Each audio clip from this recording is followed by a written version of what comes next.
sebagaimana diatur dalam KUHP. Kedua, Ari juga menyoroti perlakuan kejaksaan yang tak memberikan kesempatan bagi Tom untuk menunjuk penasihat hukum sendiri. Dalam kesempatan yang sama, Ari juga meminta agar Menteri Perdagangan setelah Tom Lembong ikut diperiksa. Adapun Tom ditetapkan sebagai tersangka karena mengeluarkan kebijakan impor gula semasa menjabat sebagai Menteri Perdagangan pada 2015 silam. Tom Lembong mengeluarkan izin impor gula padahal kondisi di dalam negeri tengah surplus. Impor gula itu disebut tak melalui rapat koordinasi dengan instansi terkait serta tanpa adanya rekomendasi dari kementerian-kementerian untuk mengetahui kebutuhan real. Selain itu, perusahaan yang dapat mengimpor gula harusnya hanya BUMN. Adapun dalam sidang selanjutnya, kubu Tom Lembong akan menghadirkan sejumlah ahli. Sidang pembuktian yang dilakukan pada hari Rabu nanti, ini kira-kira apa saja yang mau disampaikan? Pembuktiannya apa aja nih Pak yang mau dibawa nanti? Ya, terima kasih rekan sekalian. Jadi kami tadi sesuai dengan jadwal sidang bahwa kita punya kesempatan untuk hari Rabu menghadirkan bukti-bukti, lalu hari Kamis nanti adalah ahli-ahli, maka ada beberapa bukti-bukti surat yang sudah kita siapkan yang akan kita hadirkan dalam proses persidangan tersebut. Termasuk salah satunya dari sekian banyak bukti-bukti itu adalah surat penunjukan pengacara oleh pihak kejaksaan. Kejaksaan memberikan penunjukan pengacara, sedangkan menurut KUHP bahwa pengacara itu dipilih sendiri oleh si tersangka. Nah, ini ada penunjukannya. Di situ menunjukkan bahwa ada hal yang tidak sesuai dengan prosedur dalam KUHP. Nah, antara lain tentang surat penetapan penahanan, penetapan sebagai tersangka, dan yang lain-lainnya dalam hal itu. Nah, selanjutnya pada waktu hari Kamis nanti kami akan mengajukan beberapa ahli, yaitu ahli tentang perdagangan gula, untuk menjelaskan bahwa tidak benar ada informasi adanya surplus gula tersebut. Satu. Lalu yang kedua, kami akan menghadirkan ahli tentang hukum administrasi negara yang menjelaskan bahwa seorang menteri itu tidak menandatangani izin impor, tapi yang menandatangani itu adalah dirjen. Jadi hal-hal teknis itu dirjen, bukan menteri. Lalu yang ketiga, kaitan dengan ahli keuangan negara untuk menjelaskan tentang bahwa proses dalam menentukan keuangan negara itu adalah BPK, dan itu harus dilakukan dulu audit yang investigatif, lalu dirumuskan kerugian keuangan negara, barulah tahapnya proses menjadikan tersangka. Nah, tahapan-tahapan ini yang Tim kuasa hukum mantan Menteri Perdagangan Tom Lembong mengklaim kliennya tidak pernah ditegur oleh Presiden ke-7 RI Joko Widodo selama menjabat. Adapun Tom menjabat sebagai Mendak sejak 12 Agustus 2015 hingga 27 Juli 2016. Pengacara Tom, Zaid Musafir, lantas menyinggung dasar Kejagung dalam merumuskan kerugian negara akibat kebijakan impor gula yang ditekan kliennya. Menurut Zaid, hasil audit Badan Pemeriksa Keuangan atau BPK menunjukkan tak ada kerugian negara yang tercipta. Dikatakan oleh Zaid, kebijakan impor gula yang dilakukan Tom merupakan wewenangnya sebagai policy maker, sehingga hal tersebut masuk ranah hukum administrasi negara. Pihak Tom Lembong menyatakan kebijakan menteri masuk dalam kebijakan tata usaha negara, sehingga Kejagung dianggap keliru jika menyeret perkara impor gula ke dalam ranah hukum pidana. Terkait tidak ada teguran dari Jokowi, Zaid menilai artinya tiap kebijakan Tom sebagai Mendak sudah mendapat persetujuan. Lebih lanjut, pengacara meminta agar klien mereka dapat dihadirkan dalam sidang pra-peradilan di Pengadilan Negeri Jakarta Selatan mendatang. Kuasa hukum Tom Lembong, Hari Yusuf Amir, saat ditemui pada Senin 18 November mengatakan pihaknya telah bersurat ke PN Jaksel untuk dapat menghadirkan Tom. Namun tim kuasa hukum belum dapat memastikan apakah Tom bisa hadir di persidangan atau tidak. Adapun Tom saat ini masih ditahan di Rutan Salemba Cabang Kejaksaan. diloncat oleh kawan-kawan, sehingga nanti kita bisa melihat bahwa pemeriksaan yang dilakukan selama 2 minggu menunggu persidangan ini, itu pemeriksaan yang dilakukan kemudian. Kira-kira seperti itu. Ya, tadi sudah didengar, kami sudah meminta untuk Pak Tom Lembong hadir ya dalam persidangan, tapi kita diminta untuk koordinasi dengan pihak kejaksaan. Hari ini juga kami akan membuat surat kepada pihak kejaksaan, dan semoga kita tunggu Kejaksaan mengizinkan untuk dihadirkan Pak Tom Lembong dalam persidangan ini. Karena penting sekali kehadiran beliau, karena beliau yang mengetahui langsung pada waktu proses dia diperiksa. Waktu itu kita semua tidak ada, yang hadir hanya Pak Tom Lembong sendirian. Ya. Tapi sampai sejauh ini sudah dapat penjelasan nggak Pak dari Kejaksaan kenapa ini pengacara dipilih dari mereka bukan dari... Nanti akan dijelaskan dalam proses persidangan tentunya. Karena kalau kami tidak pernah dapat penjelasan, dan kita juga sama-sama ketahui secara publik juga tidak pernah dijelaskan. Kita tunggu dalam persidangan nanti. Ya. Pernah Pak Tom Lembong pernah menjelaskan kenapa dia harus didampingi pengacara dari Kejaksaan nggak Pak? Pernah. Pada waktu itu peristiwanya itu Pak Tom Lembong itu diperiksa sebagai saksi, dipanggil sebagai saksi. Beliau dipanggil sebagai saksi sampai sore diperiksa, stop, sekian jam tidak ada kegiatan, didiamkan, lalu dipanggil lagi malamnya, dilampaui, diloncat oleh kpk sebagai saksi sampai sore diperiksa, stop, sekian jam tidak ada kegiatan, didiamkan, lalu dipanggil lagi malamnya karena masih mau nunggu di sana, tidak boleh keluar kemana-mana, lalu dikatakan bahwa dia menjadi tersangka dan dia akan ditahan. Tentunya mentalnya down kan pada waktu itu, dan sudah langsung disodorkan penasihat hukum, sehingga tidak sempat lagi berpikir, tidak kasih kesempatan menghubungi keluarga maupun penasihat hukumnya. Ini melanggar KUHAP. Ini melanggar KUHAP. Pak Tom sudah 20 hari bukan ya ditahan? Iya, sudah diperpanjang. Sudah diperpanjang? Iya, diperpanjang. Terkait dengan dua alat bukti Pak, itu satu keharusan dari penyidik untuk kuasa hukum, ataukah mungkin itu hanya faktor waktu aja yang untuk membuktikan? Pak Dodi bisa jelaskan. Dua alat bukti. Ya, terima kasih. Mengenai dua alat bukti itu adalah satu norma yang sudah diatur di dalam KUHAP, di dalam penyidik menetapkan seseorang menjadi tersangka. Jadi ketentuan tersebut adalah merupakan suatu kewajiban yang mandatori yang harus dipenuhi sebelum seseorang ditetapkan menjadi tersangka. Sejauh ini kuasa hukum belum mengetahui Pak? Sampai sejauh ini kami belum melihat, terutama mengenai unsur kerugian negara sebagai unsur terpenting di dalam tindak pidana korupsi, sesuai dengan putusan Mahkamah Konstitusi bahwa kerugian negara ya, setelah pasca putusan Mahkamah Konstitusi harus merupakan kerugian negara yang aktual, ya, terukur dan sudah memenuhi mengenai ketentuan penghitungan kerugian negara sebagaimana diatur dalam undang-undang, yaitu Badan Pemeriksa Keuangan sebagai pihak yang berwenang menetapkan. Hukum Tom, Hari Yusuf Amir lantas meminta penyelidikan terhadap kliennya dihentikan.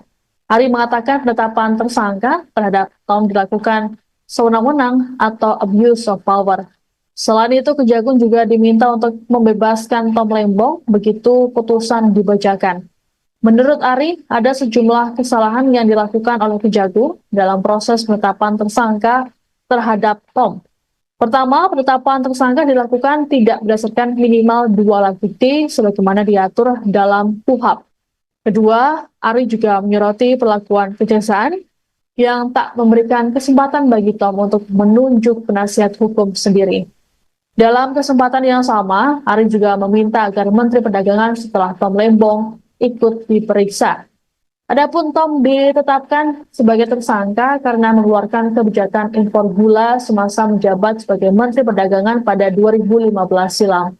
Tom Lembong mengeluarkan izin impor gula padahal kondisi di dalam negeri tengah surplus. Impor gula itu disebut tak melalui rapat koordinasi dengan instansi terkait serta tanpa adanya rekomendasi dari kementerian-kementerian untuk mengetahui kebutuhan real. Selain itu, perusahaan yang dapat mengimpor gula harusnya hanya BUMN. Adapun dalam sidang selanjutnya, kubu Tom Lembong akan menghadirkan sejumlah ahli. Sidang pembuktian yang dilakukan pada hari Rabu nanti, ini kira-kira apa saja yang mau disampaikan? Pembuktiannya apa aja nih Pak yang mau dibawa nanti? Ya, terima kasih rekan-rekan sekalian. Jadi kami tadi sesuai dengan jadwal sidang bahwa kita punya kesempatan untuk hari Rabu menghadirkan bukti-bukti, lalu hari Kamis nanti adalah ahli-ahli, maka ada beberapa bukti-bukti surat yang sudah kita siapkan yang akan kita hadirkan dalam proses persidangan tersebut. Termasuk salah satunya dari sekian banyak bukti-bukti itu adalah surat penunjukan pengacara oleh pihak Kejaksaan. Kejaksaan memberikan penunjukan pengacara, sedangkan menurut KUHAP bahwa pengacara itu dipilih sendiri oleh si tersangka. Nah ini ada penunjukannya. Di situ menunjukkan bahwa ada hal yang tidak sesuai dengan prosedur dalam KUHP. Nah antara lain tentang surat penetapan penahanan, penetapan sebagai tersangka, dan yang lain-lainnya dalam hal itu. Nah selanjutnya pada waktu hari Kamis nanti kami akan mengajukan beberapa ahli, yaitu ahli tentang perdagangan gula, untuk menjelaskan bahwa tidak benar ada informasi adanya surplus gula tersebut. Satu. Lalu yang kedua, kami akan menghadirkan ahli tentang hukum administrasi negara yang menjelaskan bahwa seorang menteri itu tidak menandatangani izin impor, tapi yang menandatangani itu adalah dirjen. Jadi hal-hal teknis itu dirjen, bukan menteri. Lalu yang ketiga, kaitan dengan ahli keuangan negara untuk menjelaskan tentang bahwa proses dalam menentukan keuangan negara itu adalah BPK, dan itu harus dilakukan dulu audit yang investigatif, lalu dirumuskan kerugian keuangan negara, barulah tahapnya proses menjadikan tersangka. Nah tahapan-tahapan ini yang Tim kuasa hukum mantan Menteri Perdagangan Tom Lembong mengklaim kliennya tidak pernah ditegur oleh Presiden ke-7 RI Joko Widodo selama menjabat. Adapun Tom menjabat sebagai Mendak sejak 12 Agustus 2015 hingga 27 Juli 2016. Pengacara Tom, Zaid Musafir, lantas menyinggung dasar Kejagung dalam merumuskan kerugian negara akibat kebijakan impor gula yang ditekan kliennya. Menurut Zaid, hasil audit Badan Pemeriksa Keuangan atau BPK menunjukkan tak ada kerugian negara yang tercipta. Dikatakan oleh Zaid, kebijakan impor gula yang dilakukan Tom merupakan wewenangnya sebagai policy maker, sehingga hal tersebut masuk ranah hukum administrasi negara. Pihak Tom Lembong menyatakan kebijakan menteri masuk dalam kebijakan tata usaha negara, sehingga Kejagung dianggap keliru jika menyeret perkara impor gula ke dalam ranah hukum pidana. Terkait tidak ada teguran dari Jokowi, Zaid menilai artinya tiap kebijakan Tom sebagai Mendak sudah mendapat persetujuan. Lebih lanjut, pengacara meminta agar klien mereka dapat dihadirkan dalam sidang pra-peradilan di Pengadilan Negeri Jakarta Selatan mendatang. Kuasa hukum Tom Lembong, Hari Yusuf Amir, saat ditemui pada Senin 18 November mengatakan pihaknya telah bersurat ke PN Jaksel untuk dapat menghadirkan Tom. Namun tim kuasa hukum belum dapat memastikan apakah Tom bisa hadir di persidangan atau tidak. Adapun Tom saat ini masih ditahan di Rutan Salemba Cabang Kejaksaan. Lampaui, diloncat oleh kawan-kawan, sehingga nanti kita bisa melihat bahwa pemeriksaan-pemeriksaan yang dilakukan selama 2 minggu menunggu persidangan ini, itu pemeriksaan-pemeriksaan yang dilakukan kemudian. Kira-kira seperti itu. Ya tadi sudah didengar, kami sudah meminta untuk Pak Tom Lembong hadir ya dalam persidangan, tapi kita diminta untuk koordinasi dengan pihak kejaksaan. Hari ini juga kami akan membuat surat kepada pihak kejaksaan, dan semoga kita tunggu kejaksaan mengizinkan untuk dihadirkan Pak Tom Lembong dalam persidangan ini. Karena penting sekali kehadiran beliau, karena beliau yang mengetahui langsung pada waktu proses dia diperiksa. Waktu itu kita semua tidak ada, yang hadir hanya Pak Tom Lembong sendirian. Ya. Tapi sampai sejauh ini sudah dapat penjelasan nggak Pak dari kejaksaan kenapa ini pengacara dipilih dari mereka bukan dari... Nanti akan dijelaskan dalam proses persidangan tentunya, karena kalau kami tidak pernah dapat penjelasan, dan kita juga sama-sama ketahui secara publik juga tidak pernah dijelaskan. Kita tunggu dalam persidangan nanti. Ya. Pernah Pak Tom Lembong pernah menjelaskan kenapa dia harus didampingi pengacara dari kejaksaan nggak Pak? Pernah. Pada waktu itu peristiwanya itu Pak Tom Lembong itu diperiksa sebagai saksi, dipanggil sebagai saksi. Beliau dipanggil sebagai saksi, sampai sore diperiksa, stop, sekian jam tidak ada kegiatan, didiamkan, lalu dipanggil lagi malamnya, dilampaui, diloncat oleh kawan sebagai saksi, sampai sore diperiksa, stop, sekian jam tidak ada kegiatan, didiamkan, lalu dipanggil lagi malamnya, karena masih mau nunggu di sana, tidak boleh keluar kemana-mana. Lalu dilakukan oleh Kejagung dalam proses penetapan tersangka terhadap Tom. Pertama, penetapan tersangka dilakukan tidak berdasarkan minimal 2 alat bukti sebagaimana diatur dalam KUHP. Kedua, Ari juga menyoroti perlakuan kejaksaan yang tak memberikan kesempatan bagi Tom untuk menunjuk penasihat hukum sendiri. Dalam kesempatan yang sama, Ari juga meminta agar Menteri Perdagangan setelah Tom Lembong ikut diperiksa. Adapun Tom ditetapkan sebagai tersangka karena mengeluarkan kebijakan impor gula semasa menjabat sebagai Menteri Perdagangan pada 2015 silam. Tom Lembong mengeluarkan izin impor gula padahal kondisi di dalam negeri tengah surplus. Impor gula itu disebut tak melalui rapat koordinasi dengan instansi terkait serta tanpa adanya rekomendasi dari kementerian-kementerian untuk mengetahui kebutuhan real. Selain itu, perusahaan yang dapat mengimpor gula harusnya hanya BUMN. Adapun dalam sidang selanjutnya, kubu Tom Lembong akan menghadirkan sejumlah ahli. Sidang pembuktian yang dilakukan pada hari Rabu nanti, ini kira-kira apa saja yang mau disampaikan? Pembuktiannya apa aja nih Pak yang mau dibawa? Ya, terima kasih rekan-rekan sekalian. Jadi kami tadi sesuai dengan jadwal sidang bahwa kita punya kesempatan untuk hari Rabu menghadirkan bukti-bukti, lalu hari Kamis nanti adalah ahli-ahli, maka ada beberapa bukti-bukti surat yang sudah kita siapkan yang akan kita hadirkan dalam proses persidangan tersebut. Termasuk salah satunya dari sekian banyak bukti-bukti itu adalah surat penunjukan pengacara oleh pihak kejaksaan. Kejaksaan memberikan penunjukan pengacara, sedangkan menurut KUHAP bahwa pengacara itu dipilih sendiri oleh si tersangka. Nah, ini ada penunjukannya. Di situ menunjukkan bahwa ada hal yang tidak sesuai dengan prosedur dalam KUHAP. Nah, antara lain tentang surat penetapan penahanan, penetapan sebagai tersangka, dan yang lain-lainnya dalam hal itu. Nah, selanjutnya pada waktu hari Kamis nanti kami akan mengajukan beberapa ahli, yaitu ahli tentang perdagangan gula, untuk menjelaskan bahwa tidak benar ada informasi adanya surplus gula tersebut. Satu. Lalu yang kedua, kami akan menghadirkan ahli tentang hukum administrasi negara yang menjelaskan bahwa seorang menteri itu tidak menandatangani izin impor, tapi yang menandatangani itu adalah dirjen. Jadi hal-hal teknis itu dirjen, bukan menteri. Lalu yang ketiga, kaitan dengan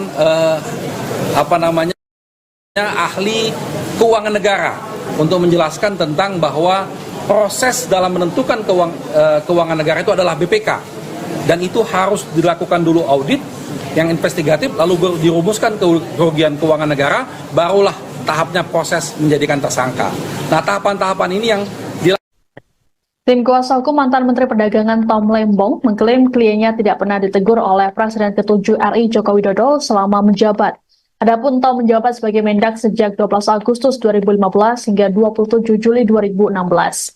Pengacara Tom, Zaid Musafir, lantas menyinggung dasar Kejagung dalam merumuskan kerugian negara akibat kebijakan impor gula yang ditekan kliennya.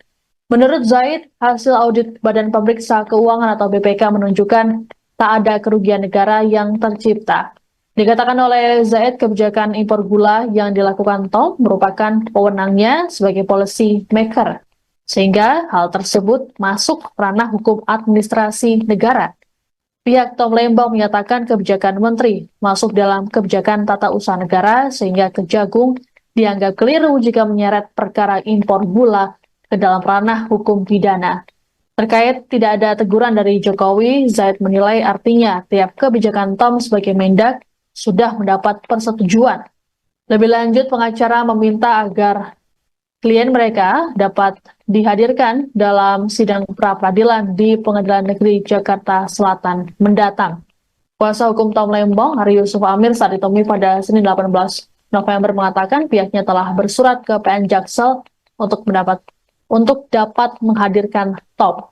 Namun tim kuasa hukum belum dapat memastikan apakah Tom bisa hadir di persidangan atau tidak. Adapun Tom saat ini masih ditahan di Rutan Salemba Cabang Kejaksaan. Lampaui, diloncat oleh kawan-kawan, sehingga nanti kita bisa melihat bahwa pemeriksaan-pemeriksaan yang dilakukan selama 2 minggu menunggu persidangan ini, itu pemeriksaan-pemeriksaan yang dilakukan kemudian. Kira-kira seperti itu. Pak Tom Lembong bakal datang pada itu? Ya, tadi sudah didengar, kami sudah meminta untuk Pak Tom Lembong hadir ya dalam persidangan, tapi kita diminta untuk koordinasi dengan pihak kejaksaan. Hari ini juga kami akan membuat surat kepada pihak kejaksaan, dan semoga kita tunggu kejaksaan mengizinkan untuk dihadirkan Pak Tom Lembong dalam persidangan ini. Karena penting sekali kehadiran beliau, karena beliau yang mengetahui langsung pada waktu proses dia diperiksa. Waktu itu kita semua tidak ada, yang hadir hanya Pak Tom Lembong sendirian. Ya. Tapi sampai sejauh ini sudah dapat penjelasan nggak Pak dari kejaksaan kenapa ini pengacara dipilih dari mereka bukan dari... Nanti akan dijelaskan dalam proses persidangan tentunya. Karena kalau kami tidak pernah dapat penjelasan, dan kita juga sama-sama ketahui secara publik juga tidak pernah dijelaskan. Kita tunggu dalam persidangan nanti. Ya. Pernah Pak Tom Lembong pernah menjelaskan kenapa dia harus didampingi pengacara dari kejaksaan nggak Pak? Pernah. Pada waktu itu peristiwanya itu Pak Tom Lembong itu diperiksa sebagai saksi, dipanggil sebagai saksi. Beliau dipanggil sebagai saksi sampai sore diperiksa, stop, sekian jam tidak ada kegiatan, didiamkan, lalu dipanggil lagi malamnya, dilampaui, diloncat oleh KPK sebagai saksi sampai sore diperiksa, stop, sekian jam tidak ada kegiatan, didiamkan, lalu dipanggil lagi malamnya karena masih mau nunggu di sana, tidak boleh keluar kemana-mana, lalu dikatakan bahwa dia menjadi tersangka dan dia akan ditahan. Tentunya mentalnya down kan pada waktu itu, dan sudah langsung disodorkan penasihat hukum, sehingga tidak sempat lagi berpikir, tidak ada kesempatan menghubungi keluarga maupun penasihat hukumnya. Ini melanggar KUHAP. Ini melanggar KUHAP. Pak Tom sudah 20 hari bukan yang ditahan? Iya, sudah diperpanjang. Sudah diperpanjang? Ya, diperpanjang. Terkait dengan dua alat bukti Pak, itu satu keharusan dari penyidik untuk kuasa hukum, ataukah mungkin itu hanya faktor waktu aja yang untuk membuktikan? Nih, Pak Dodi bisa jelaskan. Dua alat bukti. Ya, terima kasih. Mengenai dua alat bukti itu adalah satu norma yang sudah diatur di dalam KUHAP, di dalam penyidik menetapkan seseorang menjadi tersangka. Jadi ketentuan tersebut adalah merupakan suatu kewajiban yang mandatori yang harus dipenuhi sebelum seseorang ditetapkan menjadi tersangka. Sejauh ini kuasa hukum belum mengetahui.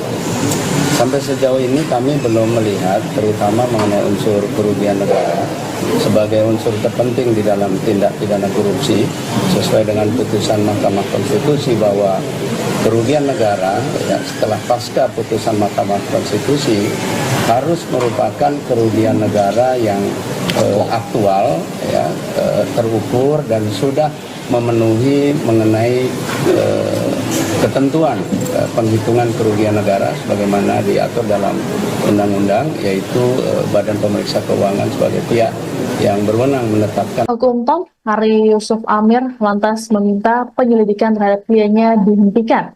Ari mengatakan penetapan tersangka terhadap Tom dilakukan sewenang-wenang atau abuse of power. Selain itu, Kejagung juga diminta untuk membebaskan Tom Lembong begitu putusan dibacakan. Menurut Ari, ada sejumlah kesalahan yang dilakukan oleh Kejagung dalam proses penetapan tersangka terhadap Tom. Pertama, penetapan tersangka dilakukan tidak berdasarkan minimal 2 alat bukti sebagaimana diatur dalam KUHAP. Kedua, Ari juga menyoroti perlakuan kejaksaan yang tak memberikan kesempatan bagi Tom untuk menunjuk penasihat hukum sendiri. Dalam kesempatan yang sama, Ari juga meminta agar Menteri Perdagangan setelah Tom Lembong ikut diperiksa. Adapun Tom ditetapkan sebagai tersangka karena mengeluarkan kebijakan impor gula semasa menjabat sebagai Menteri Perdagangan pada 2015 silam. Tom Lembong mengeluarkan izin impor gula padahal kondisi di dalam negeri tengah surplus. Impor gula itu disebut tak melalui rapat koordinasi dengan instansi terkait serta tanpa adanya rekomendasi dari kementerian-kementerian untuk mengetahui kebutuhan real. Selain itu, perusahaan yang dapat mengimpor gula harusnya hanya BUMN. Adapun dalam sidang selanjutnya, kubu Tom Lembong akan menghadirkan sejumlah ahli. Sidang pembuktian yang dilakukan pada hari Rabu nanti, ini kira-kira apa saja yang mau disampaikan? Pembuktiannya apa aja nih Pak yang mau dibawa? Ya, terima kasih rekan-rekan sekalian. Jadi kami tadi sesuai dengan jadwal sidang bahwa kita punya kesempatan untuk hari Rabu menghadirkan bukti-bukti, lalu hari Kamis nanti adalah ahli-ahli, maka ada beberapa bukti-bukti surat yang sudah kita siapkan yang akan kita hadirkan dalam proses persidangan tersebut. Termasuk salah satunya dari sekian banyak bukti-bukti itu adalah surat penunjukan pengacara oleh pihak kejaksaan. Kejaksaan memberikan penunjukan pengacara, sedangkan menurut KUHAP bahwa pengacara itu dipilih sendiri oleh si tersangka. Nah, ini ada penunjukannya. Di situ menunjukkan bahwa ada hal yang tidak sesuai dengan prosedur dalam KUHAP. Nah, antara lain tentang surat penetapan penahanan, penetapan sebagai tersangka, dan yang lain-lainnya dalam hal itu.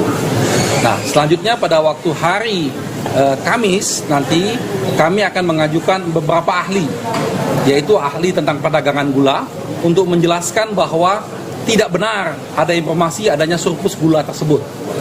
Satu. Lalu yang kedua, kami akan menghadirkan ahli tentang hukum administrasi negara yang menjelaskan bahwa seorang menteri itu tidak menandatangani izin impor, tapi yang menandatangani itu adalah dirjen. Jadi hal-hal teknis itu dirjen, bukan menteri. Lalu yang ketiga, kaitan dengan ahli keuangan negara untuk menjelaskan tentang bahwa proses dalam menentukan keuangan negara itu adalah BPK, dan itu harus dilakukan dulu audit yang investigatif, lalu dirumuskan kerugian keuangan negara, barulah tahapnya proses menjadikan tersangka.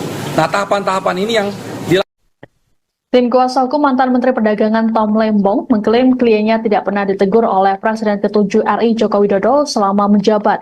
Adapun Tom menjabat sebagai Mendak sejak 12 Agustus 2015 hingga 27 Juli 2016. Pengacara Tom, Zaid Musafir, lantas menyinggung dasar Kejagung dalam merumuskan kerugian negara akibat kebijakan impor gula yang ditekan kliennya. Menurut Zaid, hasil audit Badan Pemeriksa Keuangan atau BPK menunjukkan tak ada kerugian negara yang tercipta. Dikatakan oleh Zaid, kebijakan impor gula yang dilakukan Tom merupakan wewenangnya sebagai policy maker, sehingga hal tersebut masuk ranah hukum administrasi negara. Pihak Tom Lembong menyatakan kebijakan menteri masuk dalam kebijakan tata usaha negara, sehingga Kejagung dianggap keliru jika menyeret perkara impor gula ke dalam ranah hukum pidana. Terkait tidak ada teguran dari Jokowi, Zaid menilai artinya tiap kebijakan Tom sebagai Mendak sudah mendapat persetujuan. Lebih lanjut, pengacara meminta agar klien mereka dapat dihadirkan dalam sidang pra-peradilan di Pengadilan Negeri Jakarta Selatan mendatang. Kuasa hukum Tom Lembong, Hari Yusuf Amir, saat ditemui pada Senin 18 November mengatakan pihaknya telah bersurat ke PN Jaksel untuk dapat menghadirkan Tom. Namun tim kuasa hukum belum dapat memastikan apakah Tom bisa hadir di persidangan atau tidak. Adapun Tom saat ini masih ditahan di Rutan Salemba Cabang Kejaksaan. lampaui, diloncat oleh kawan-kawan. Sehingga nanti kita bisa melihat bahwa pemeriksaan-pemeriksaan yang dilakukan selama 2 minggu menunggu persidangan ini, itu pemeriksaan-pemeriksaan yang dilakukan kemudian. Saya kira seperti itu. Pak Tom Lembong bakal datang pada Ya tadi sudah didengar, kami sudah minta untuk Pak Tom Lembong hadir ya dalam persidangan, tapi kita diminta untuk koordinasi dengan pihak kejaksaan. Hari ini juga kami akan membuat surat kepada pihak kejaksaan, dan semoga kita tunggu kejaksaan mengizinkan untuk dihadirkan Pak Tom Lembong dalam persidangan ini. Karena penting sekali kehadiran beliau, karena beliau yang mengetahui langsung pada waktu proses dia diperiksa. Waktu itu kita semua tidak ada, yang hadir hanya Pak Tom Lembong sendirian. Ya. Tapi sampai sejauh ini sudah dapat penjelasan nggak Pak dari kejaksaan kenapa ini pengacara dipilih dari mereka bukan dari...